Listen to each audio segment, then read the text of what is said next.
Pie! Ako pala ang inyong vlogger, host si Sweetie.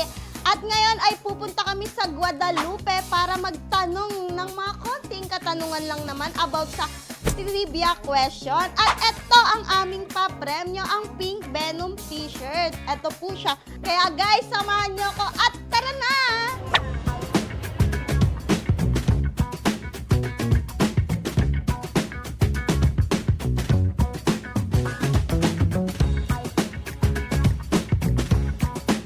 Ano po ang pambansang sasakyan, kuya? Ano po ang pambansang hayop ng Pilipinas?